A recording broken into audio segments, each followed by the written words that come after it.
Hi ஒரு எல்லாருக்கும் வணக்கம். இன்னைக்கு ஹார்மோன் கடன் ஏவிஆர் 151 ஏவரிஸ் தான் பார்க்குறேன். பிளிங்கிங் ஃபால்ட் இங்கே பார்த்தா உங்களுக்கு தெரியும். ஸோ இந்த மாடல் நிறைய வீடியோ போட்டிருக்கிறதுனால இது கொஞ்சம் டிஃப்ரெண்டாக போடலான்னு இருக்கேன். ஸோ என்ன ஃபால்ட்டுன்னு பார்த்துருங்க. நான் ஃபிக்ஸ் பண்ணிட்டு என்ன ஃபிக்ஸ் பண்ணேன்னு சொல்லிட்டு லாஸ்ட்டாக பார்க்கலாம். ஸோ இப்போ இது பார்த்தீங்கன்னா ப்ரீவியஸ் ரிப்பேர் அட்டெம்ப்ட் தான். ஸோ இது போர்டே வந்து பாட்டமில் ஸ்க்ரூ எதுவுமே மவுண்ட் பண்ணாமல் எல்லாமே அப்படியே சும்மாவே இருக்குது. பாட்டம் கேஸும் ஃப்ரண்ட் பேனலும் அப்படி தான் எல்லாமே சும்மா இருக்காமல் இருக்குது. ப்ளஸ் வந்து இந்த ஸ்க்ரூ இது ப்ராப்பராக இருக்குன்னா இது HDMI போர்டு தான். ஆனால் HDMI போர்டில் ஆல்ரெடி ஒர்க் பண்ணியிருக்காங்க. இந்த இடத்துல பார்த்தீங்கன்னா இந்த கெப்பாசிட்டர் மாற்றிருக்காங்க, இது பிரச்சனை இல்லை. ஸோ இந்த இடத்துல இந்த பக் கன்வெர்ட்டர்லாம் மாற்றிருக்காங்க. இதனால் நம்மளுக்கு வோல்டேஜ் இங்கே எல்லாமே ப்ராப்ளமாக இருக்குது. ஸோ போர்டே வந்து அதனால் ஃபங்க்ஷன் ஆகலை. இந்த இடத்துல கெப்பாசிட்டர் எல்லாமே மிஸ்அலைன்மெண்ட்டாக இருக்குது. ஸோ இது ஏதாவது பண்ண ட்ரை பண்ணியிருப்பாங்க போல இருக்குது, அதனால் இப்படி இருக்குது. கண்டிஷன் வந்து ரொம்ப பேடாக தான் இருக்குது. ஆம்பர் செக்ஷனும் என்ன கண்டிஷனில் இருக்குன்னு தெரியல, SMPSம் என்ன கண்டிஷனில் இருக்குன்னு தெரியல. ஸோ எடுத்து ஓப்பன் பண்ணிட்டு நான் ஆன் பண்ணிவிட்டு பார்த்தேன். இது வந்து ஷார்ட்டாக ஒரு வீடியோ எடுத்தால் நல்லதுன்னு தோணுச்சு, அதனால் எடுக்கிறேன். ஸோ இதுதான் இதில் கண்டிஷன். ஆன் பண்ணால் இமீடியட்டாக வந்து டிஸ்பிளே வந்துட்டு பிளிங்க் ஆகுது. ஸோ இதை நான் உங்களுக்கு ஃபிக்ஸ் பண்ணிவிட்டு என்னென்ன பண்ணேன் எப்படி பண்ணேன்னு சொல்லிட்டு உங்களுக்கு எக்ஸ்பிளைன் பண்ணுறேன் வாங்க.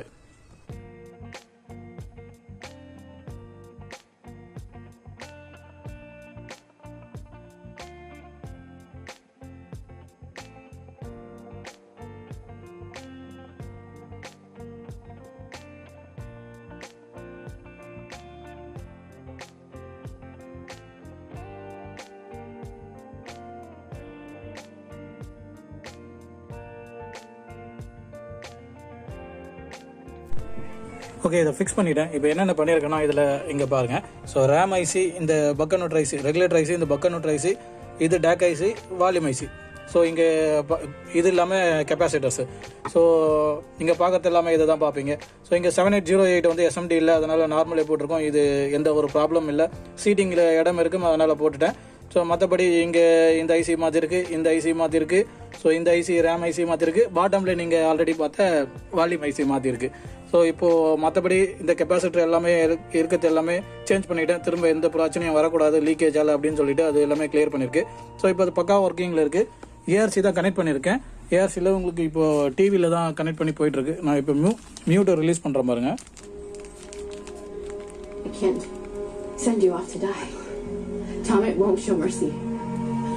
ஸோ இது ARCயில் ஒர்க் ஆகிட்டு இருக்கு. இப்போ நம்ம USB-ல பார்க்கலாம்.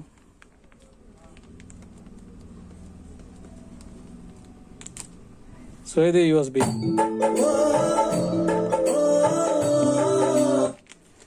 ஸோ இந்த வீடியோ நிறைய போட்டிருப்பேன். அதாவது ஹார்மன் கார்டன் இந்த மாடலு, இது 161, இதெல்லாம் நிறைய வீடியோ போட்டிருப்பேன். ஸோ அதனால தான் இது ஷார்ட் அண்ட் ஸ்வீட்டாக முடிக்கலான்னு பார்த்தேன். திரும்ப இதே போட்டுட்டு இருக்க வேண்டாம் அப்படி. ஸோ இந்த மாதிரி ஓகேவா வீடியோ அப்படின்னு பார்த்துட்டு சொல்லுங்கள். நம்ம ரெகுலர் சப்ஸ்கிரைபர். ஸோ நீங்கள் சொல்கிறது தான் கரெக்டாக இருக்குது. ஏன்னா நீங்கள் ரெகுலராக வாட்ச் பண்ணுறீங்க.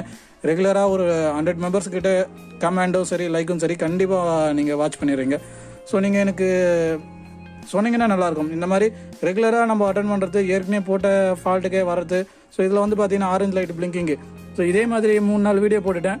ஸோ அதுக்கப்புறம் இதே மாதிரி டேனான்லேயோ மரான்ஸ்லேயோ வந்த ஃபால்ட்டே வந்து போடுறதுக்கு இந்த மாதிரி ஷார்ட் ஹேண்ட் மெத்தட் யூஸ் பண்ணலாமா, இல்லை ரெகுலராக எல்லா மாடலுமே எல்லா ஆம்புமே வர்றது அட்டன் பண்ணுறது எல்லாமே லாங் வீடியோவாக போடலாமா அப்படின்னு சொல்லிட்டு நீங்கள் சஜஸ்ட் பண்ணுங்கள். ஸோ நெக்ஸ்ட் வீடியோவில் போனால் தேங்க்ஸ் ஃபார் வாட்சிங். தேங்க்யூ.